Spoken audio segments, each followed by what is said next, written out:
좋은 표정을 가질 수 있는 훈련이 있을까? 훈련이 있을까? 입꼬리가 처지면 화가 나 있는 것처럼 보인다. 처진 입꼬리를 올릴 수 있는 얼굴 운동을 통해 표정을 바꿀 수 있다. 매일 아침에 일어나자마자 3분씩 입꼬리를 가볍게 올려주고 틈틈이 후히 쿠키 라고 반복하여 소리내 말하다 보면 어느새 입꼬리가 예쁘게 올라가게 될 것이다.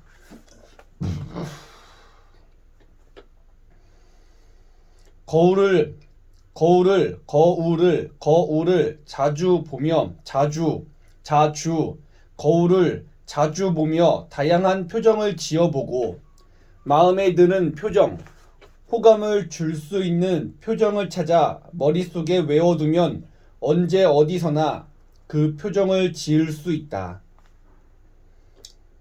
또한 표정이 좋은 사람의 얼굴, 사진을 자주 보면서 그 이미지와 닮으려고 마음 먹는 것도 도움이 된다. 자신의 표정도 그처럼 될 수 있다고 자주 자기암시를 하다 보면 어느새 그 표정을 닮게 된다. 여드름을 진정시키는 방법은 무엇일까? 여드름이 생기면 짜내거나 그대로 방치하기 일수인데 이 두 가지 모두 좋은 방법은 아니다. 밀가루에 오이, 토마토 등을 갈아 놓고 적당히 물을 넣어 끈기 있게 만든다. 이렇게 만든 팩을 얼굴에 바르고 15분 정도 있다가 떼어내고 세수를 한다. 그리고 수렴성 화장수를 바르면 여드름을 진정시킬 수 있다. 눈의 피로를 푸는 방법은 무엇일까? 우리는 하루 동안 많은 것을 보고 듣는다. 특히 눈은 쉴 새 없이 움직이기 때문에 쉽게 피로해진다. 오랫동안 책을 읽거나 텔레비전을 보고 난 뒤에 눈이 뻑뻑했던 느낌은 누구나 한 번씩 가지고 있을 것이다. 눈을 피곤하게 하면 뜨고 감는 것도 부자연스럽지만 충혈이 되거나 눈동자에 초점이 흐려지면 인상이 좋지 않아 보인다. 눈이 피로하다고 느낄 때는 눈 운동을 해야 한다. 눈 운동을 자주 할수록 눈은 더욱 맑아진다. 눈을 감고 손가락 2개로 눈 위를 꾹 눌러주고 손가락을 세워서 눈동자의 위와 아래를 차례로 꾹 눌러주기를 3초씩 3번 하는 운동을 자주 하고 눈동자를 위아래 좌우로 크게 움직여주자. 이와 같은 눈 운동은 우리 눈을 더욱 건강하게 만들어준다. 이 밖에 눈이 피로한데도 쉴 수 없는 상황이라면 찬물로 눈을 씻어주거나 창문 밖 혹은 옥상 아래 먼 경치를 바라보는 것이 좋다. 그리고 초록색은 다른 색보다 눈을 덜 피로하게 한다. 물사마귀는 어떻게 없앨까? 물사마귀를 없애는 가장 쉬운 방법은 담배꽁초와 밥풀을 섞어 으깬 다음 물사마귀에 붙여놓는 것이다. 만 하루 뒤에 이것을 떼어보면 살갗의 색깔이 변한 것을 알 수 있다. 이것을 떼고 지내다가 일주일 뒤에 다시 붙여놓고 하룻밤을 지내면 물사마귀는 말끔히 사라진다. 물사마귀는 한 곳에 생기면 온몸에 연속해서 옮겨갈 수 있으므로 발견했을 때 빨리 제거해야 한다.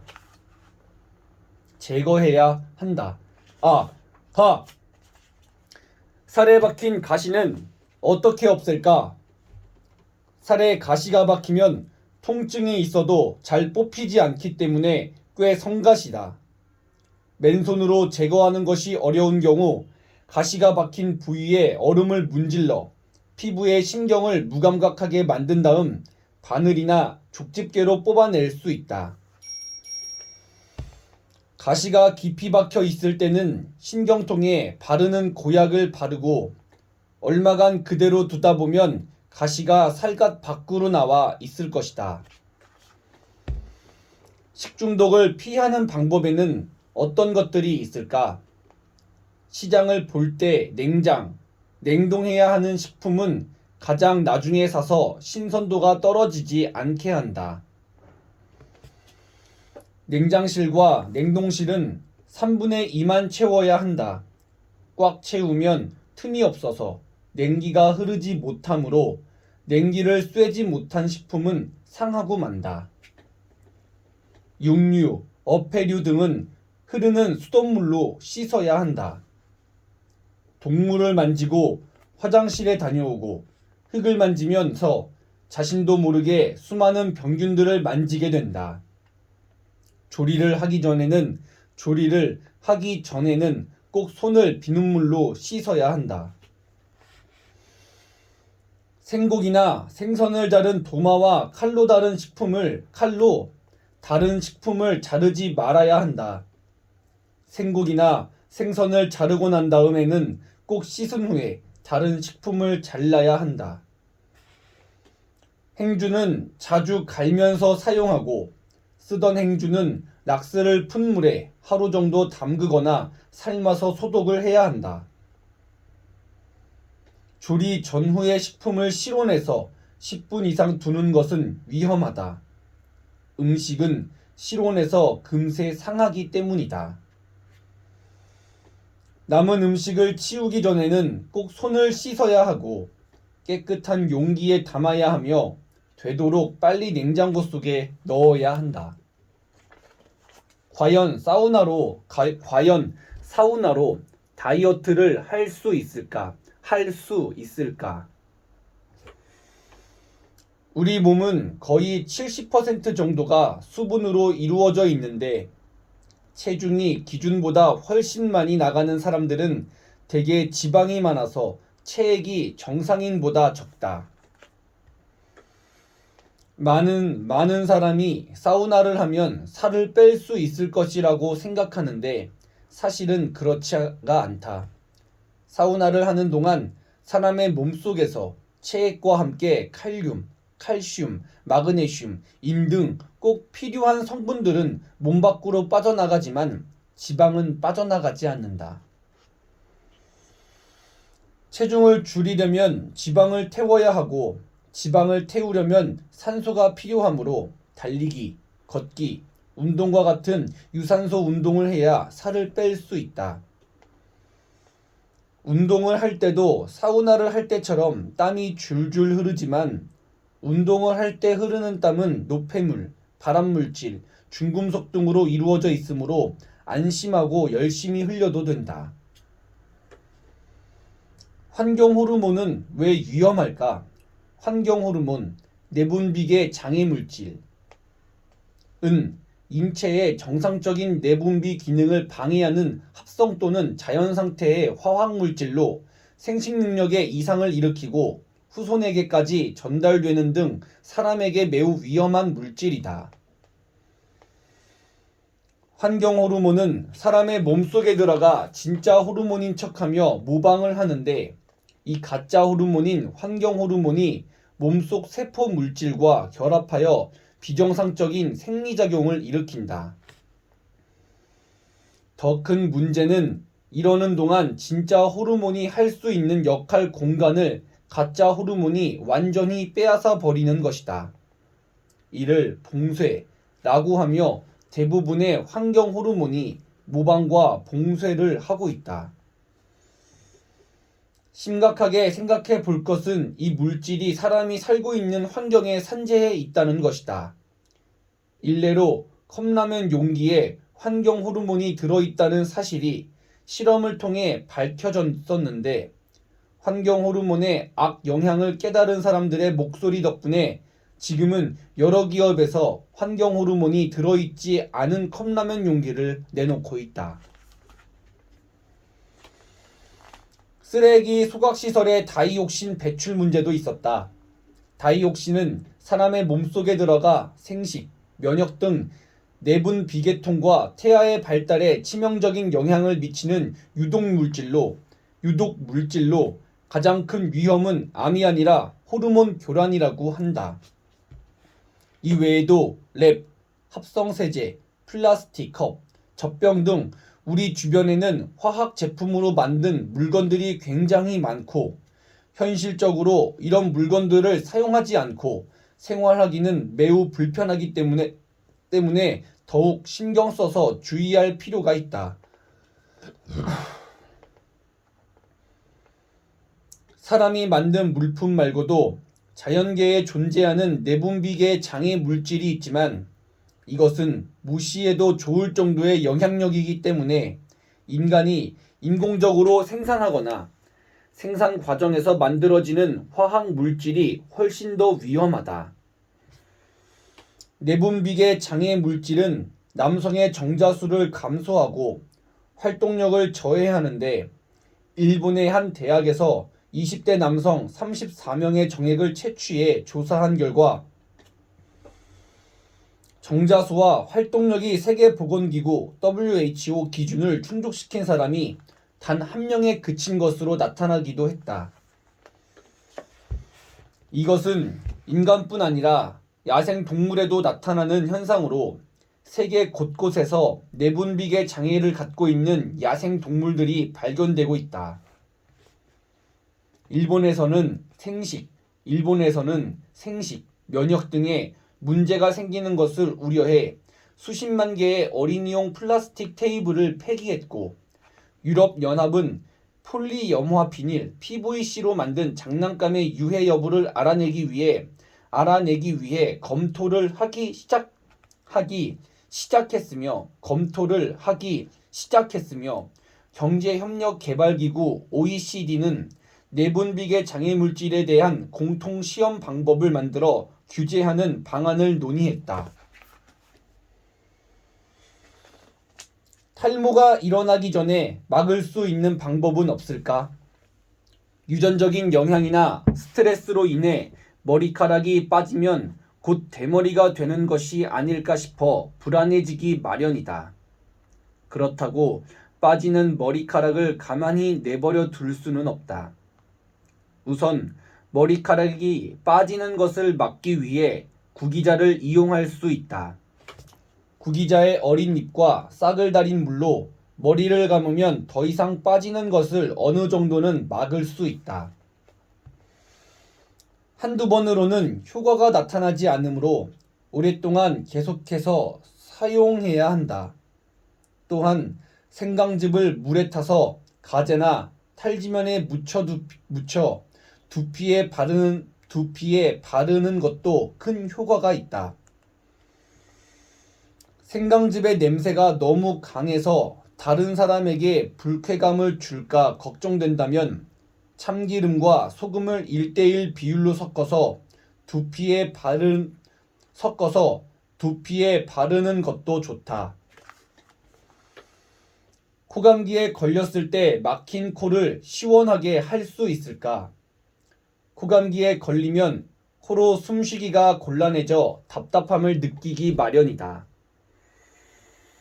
이때에는 뜨거운 물수건을 코와 이마 사이에 올려놓고 막힌 쪽이 위를 향하도록 누워 있으면 막힌 코가 뚫리게 된다. 또는 양파즙을 물에 타서 마시거나 뜨거운 유자차를 마시는 것도 도움이 된다. 집에 쑥이 있다면 쑥을 비벼서 콧구멍에 잠시 동안 넣어두자. 막힌 코가 금세 시원하게 뚫린다. 감기를 빨리 낫는 방법은 무엇일까? 감기에 걸렸을 때 마늘을 석쇠에 구워 간장이나 고추장에 찍어 먹으면 좋다. 냄새 때문에 걱정이라면 마늘을 먹고 난 뒤에 땅콩을 먹으면 입안에서 마늘 냄새가 사라진다. 또는 마늘을 갈아 우유에 타먹을 수도 있다. 마늘을 먹는 것은 감기를 빨리 낫게 하는 방법이다. 감기에 자주 걸린다면 몸의 상태가 저항력이 약한 상태일 가능성이 크다. 신선한 채소, 과일, 생선, 해초류, 우유 등을 골고루 먹어야 한다. 뜨거운 것에 대해 물집이 생기면 어떻게 해야 할까? 뜨거운 것에 대어 물집이 생겼을 때는 우선 흐르는 물에 물집이 생긴 피부를 갖다 대어 화기를 빼야 한다. 그리고 감자를 강판에 갈아서 물집이 난 곳에 발라놓으면 빨리 낫는다. 산성화한 피부에 알칼리 성분인 감자를 발라놓으면 물집이 빨리 낫는 것이다. 종이로 지혈을 할 수 있다는데 사실일까? 상처에서 피가 멎지 않을 때는 신문이나 휴지처럼 주변에 있는 종이를 태워서 젤을 만든 다음 상처에 바르면 금방 멎는다. 종이를 태운 젤은 흡수력이 좋고 재에 의해 흡수된 피가 혈청을 만들어 상처를 응고시켜주기 때문에 지혈에 좋다. 종이로 지혈하는 것만큼 효과가 좋은 방법은 상처가 난 부위에서 심장에 가까운 쪽을 고무줄로 묶고 상처가 난 부위는 심장보다 높게 드는 것이다. 새치는 왜 생기는 걸까? 새치는 노인들의 흰머리와는 다른 원인으로 생긴다. 머리카락 속에 기포가 들어가서 하얗게 되는 것이므로 산소 공급을 원활하게 하기 위해 비타민 E, 비타민 B가 많이 들어있는 음식을 먹어야 한다. 우유나 채소 속에 이런 영양가가 많으므로 모든 음식을 골고루 먹되 이런 음식을 신경 써서 조금 더 많이 먹어주면 새치를 줄일 수 있다. 안약을 자주 써도 눈이 건강할까? 눈에 충혈을 안 보이게 하고 안구에 윤이 나게 하는 미용 안약들이 많이 나오고 있지만 이런 안약을 자주 사용하면 눈에 해롭다. 인위적으로 눈을 아름답게 보이는 것보다 맑은 물로 씻어내는 것이 장기적으로 보았을 때 눈의 건강을 위해서도 아름다운 눈을 만들기 위해서도 더 좋은 방법이다.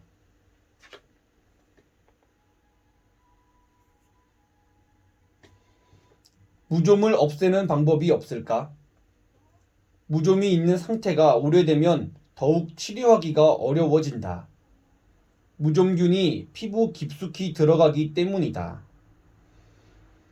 무좀을 없애고 싶다면 귤 껍질을 햇볕에 말린 다음에 불에 태우면서 그 연기를 무좀이 있는 부위에 쐬는 것이 좋다.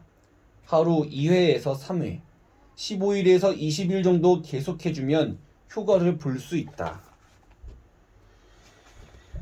햇볕에 살이 탄 경우 대처법은 무엇일까? 햇볕에 살이 탄 경우 대처법은 무엇일까?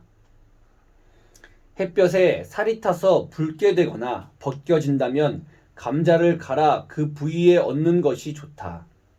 감자는 피부를 진정시키는 성분이 많이 들어있기 때문이다. 햇볕 때문에 얼굴이 화끈거릴 때는 찬 우유로 세안을 하는 것이 좋다. 그런 다음 우유에 적신 거즈를 얼굴에 얹고 15분 정도 뒤에 떼어내면 효소의 작용으로 인해 염증을 일으킨 피부가 진정된다.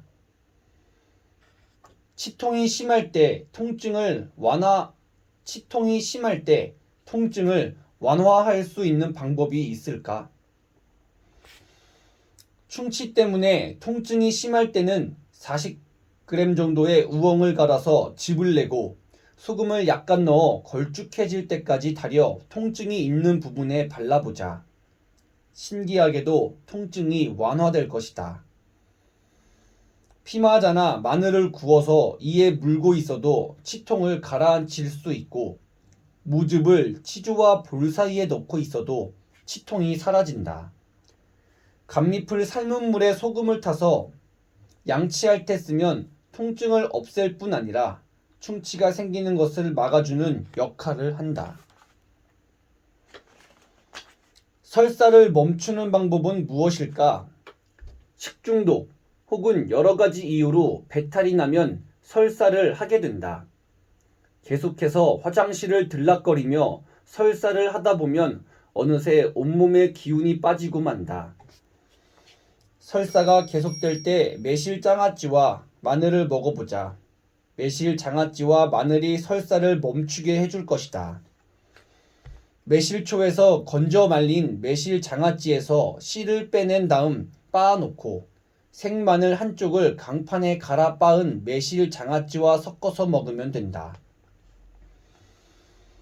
병원에서 조제한 약은 왜 복용하는 시간이 정해져 있을까?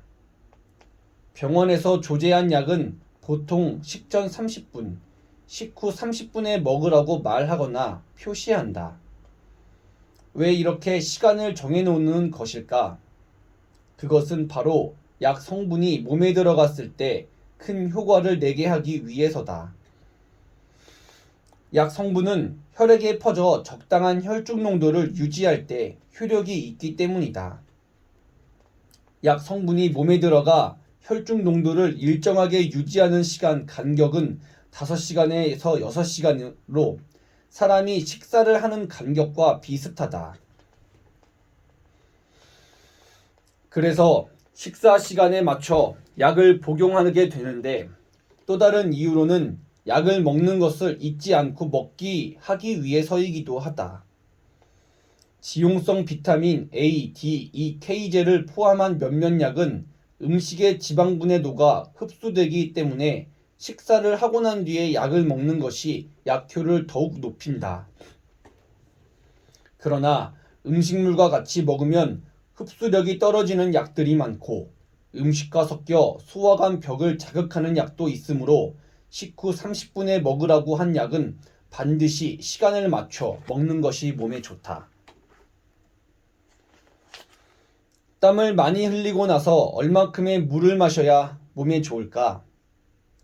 운동을 할 때 땀이 많이 나는데 어떤 사람들은 이때 물을 마시면 운동 효과가 떨어지고 운동 효과가 떨어지고 더 피로해진다고 말하곤 한다.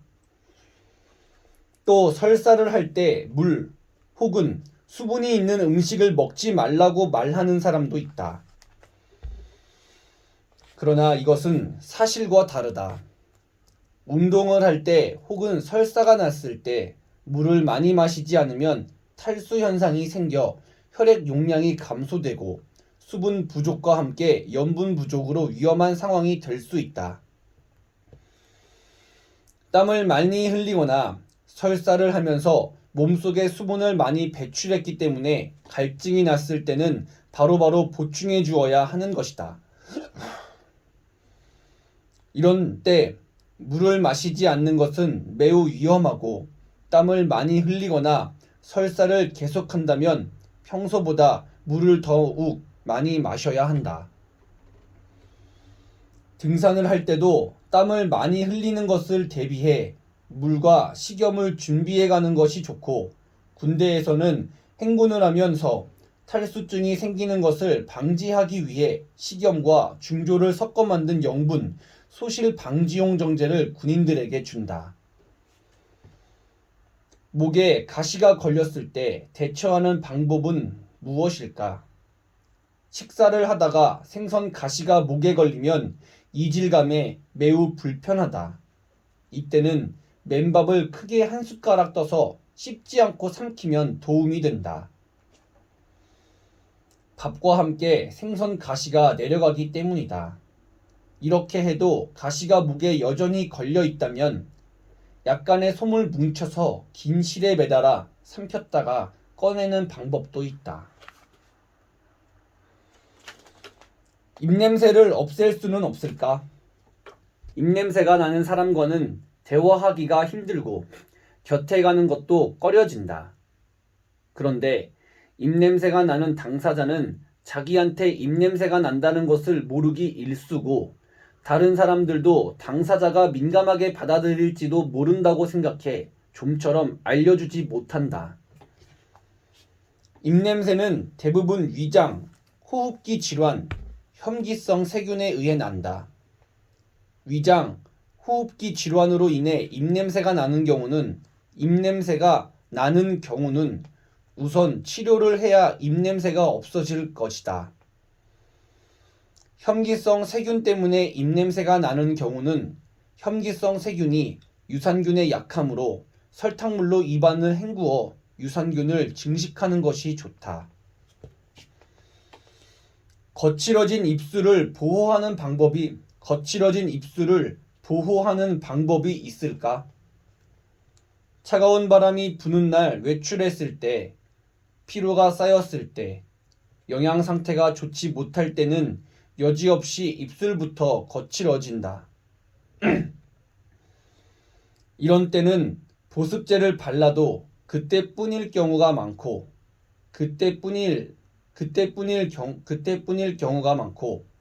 여자들은 거칠어진 입술에 립스틱을 바르면 오히려 지저분해 보여서 신경이 많이 쓰인다.